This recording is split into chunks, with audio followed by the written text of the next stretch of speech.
Good day, everyone. I am Jedidiah De Villa, your Group 3 leader. And for our presentation, our proposal is entitled The Effect of Free Flight Safety Demonstration and the Anxiety Level of First-Time Airline Passenger at Ninoy Aquino International Airport. For this research proposal, the intention of the researchers or the purpose of this proposal is to seek knowledge or to gain insights of the effect of those safety demonstrations or informations on the anxiety levels of those first-time passengers in the airport. First is the aerophobia, which is an irrational fear of flying, and this can cause people or the passenger to panic and have anxiety, especially when they are the first-timers. A study by Terani and Molesworth 2015 cited in Molesworth et al. 2019 that airlines presentation have shifted from the tradition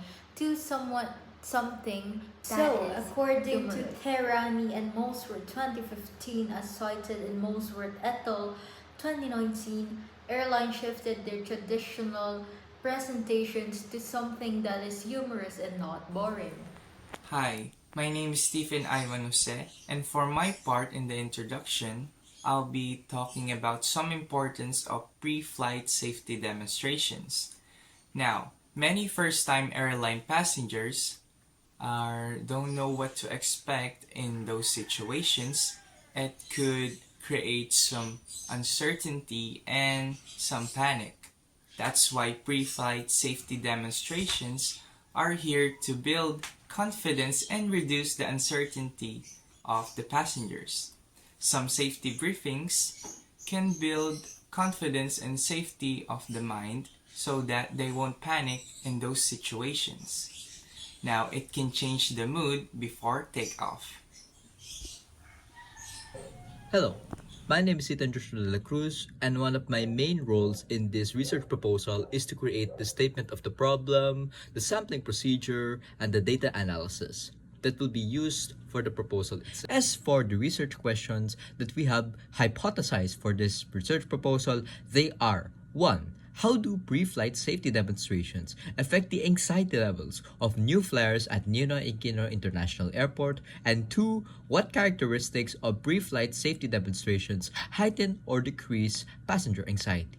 The reason why we chose these types of questions is so that not only can the industry take note of what causes passengers to become either concerned or anxious on their first time flying, but also so that the industry knows how to better handle situations like this to prevent a further climb of anxiety for passengers in the future.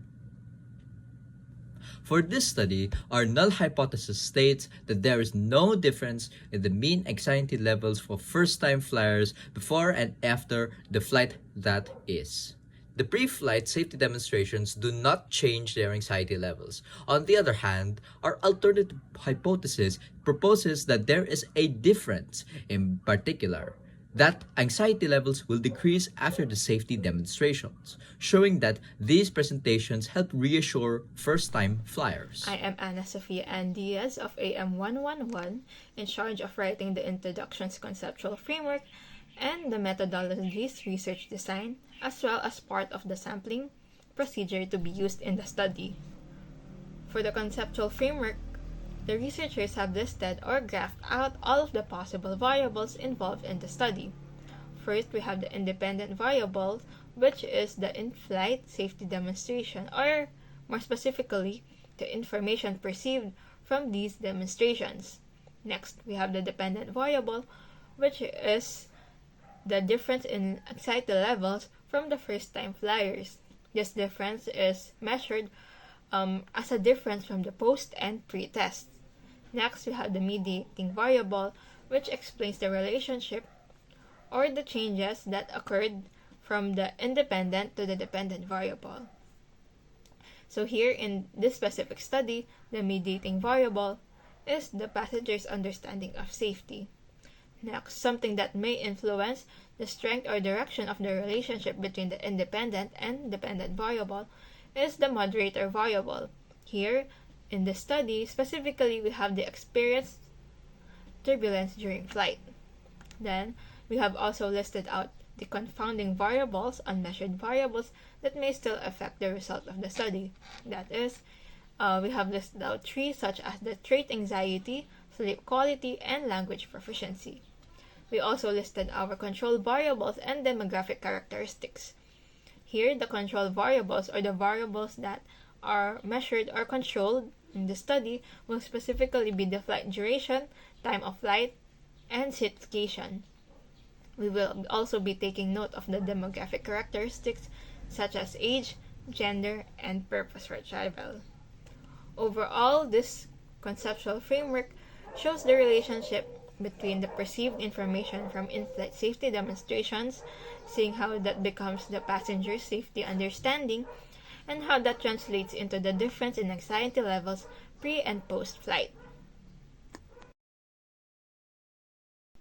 For this study, the researchers will adopt a quantitative quasi-experimental research design with the statistical tool to be used being the paired t-test and the approach being a one-group pre- and post-test.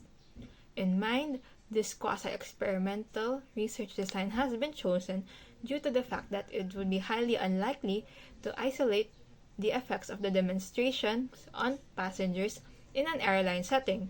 This is because the given ethical considerations and the operational restrictions would prevent the researchers from doing so. Thus, this research design has been chosen in order to be feasible and practical while still being exhaustive of the study's true goals.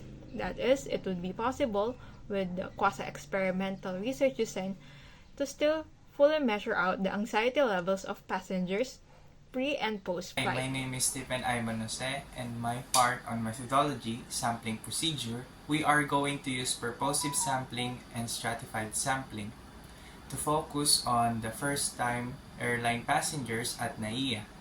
Now, we are going to be in need of 70 participants at maximum and minimum of 52 participants to be used on our sample size. Furthermore, for the sampling procedure, instead of using the terminals mentioned, we will be using and analyzing the characteristics of each passenger. Right, we are now in our research instrument, and the researchers will use a frequency-based questions or a survey questionnaire. This is also aligned or connected with the conceptual framework. This will be divided into three parts, which is the pre-flight anxiety assessment, the post-flight anxiety assessment, and the last part will be the additional questions. The researchers chose the survey questionnaire because according to Rupa and Rani 2012, as cited in WITA 2022, surveys are used for research with a large quantity of participants, which is seen on our research paper. This also helps to gather data faster, and this is a versatile to qualitative and quantitative data providing comprehensible results. Hello, I'm Michael Andre and this is my part, which is the data gathering procedure. First, the researcher will use a survey questionnaire as their main tool. Before answering, the participants will be informed about the study and will give their consent, which means they agree to join. After that, participants will be recruited and checked through screening. The chosen passenger will be grouped based on their seat location, A-cell, window, and middle seat. The target is to have 70 participants, but the study needs at least 52 complete survey to make sure the results are accurate.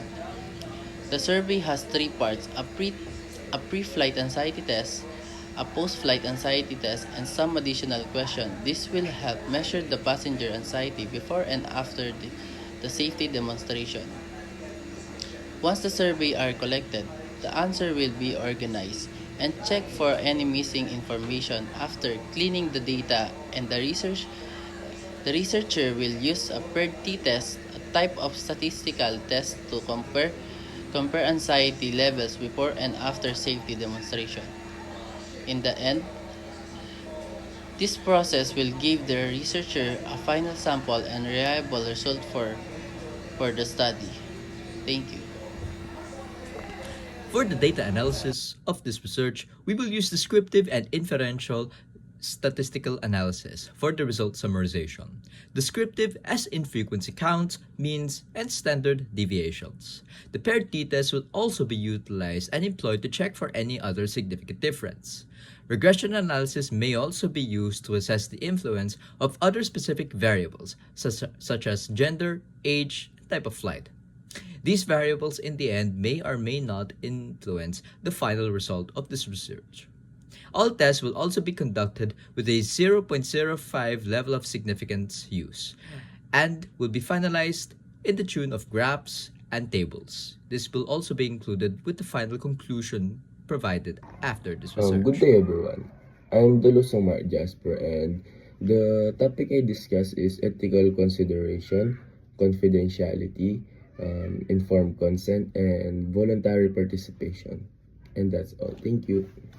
The ethical consideration. In this study, the ethical consideration. In this study, were centered on treating participants with care and respect. Next is confidentially was ensured by keeping all shared information private and secure, so participants could feel safe in expressing themselves.